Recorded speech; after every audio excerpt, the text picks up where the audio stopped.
Evolusi dan Legasi Wira Elit Samudra TLDM. KD Panglima Hitam merupakan satu nama yang membawa gerun dan hormat dalam ekosistem pertahanan maritim negara.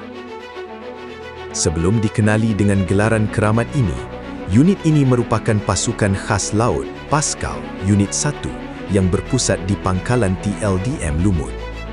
Namun, sejarah penubuhannya yang sebenar bermula di pangkalan TLDM Woodlands, Singapura, di mana benih-benih keberanian mula disemai sebelum ia berkembang menjadi salah satu pasukan elit terbaik di dunia.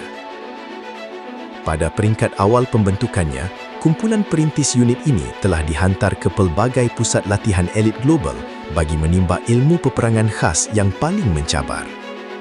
Mereka menjalani latihan intensif bersama Kopaska di Surabaya, Indonesia, selain berguru dengan Royal Marine Commando di United Kingdom serta menyertai latihan Basic Underwater Demolition (SEAL) di Amerika Syarikat.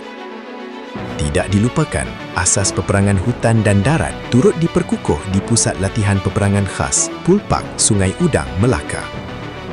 Setelah melalui fasa pemantapan, pasukan ini berpindah ke pangkalan TLDM Lumut pada tahun 1981 dan dirasmikan sepenuhnya sebagai unit khusus pada 1 Oktober 1982.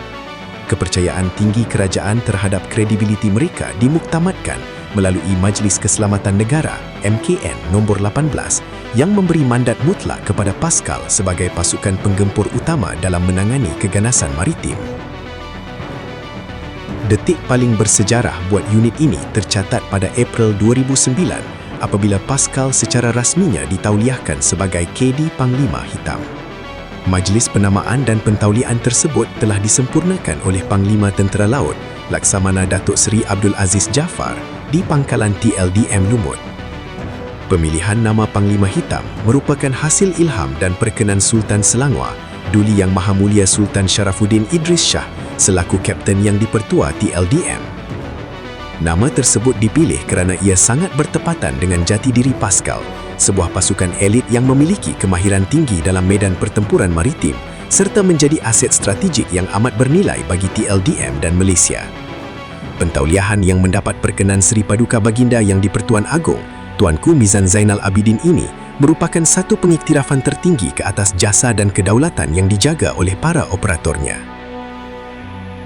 Reputasi KD Panglima Hitam juga terukir kemas di persada antarabangsa melalui perlibatan aktif pegawai dan anggotanya dalam pelbagai misi kritikal.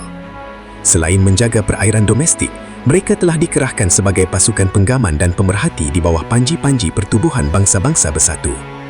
Rekod cemerlang mereka merangkumi operasi khas di Maldives pada 1987, misi UNOSM-2 di Somalia pada 1995, operasi penghantaran pendatang tanpa izin ke Vietnam pada 1996, serta misi UNEVM di Angola. Pasukan ini juga terlibat dalam operasi di Timor Leste dan misi UNIFIL di Lebanon yang berterusan dari tahun 2007 hingga kini.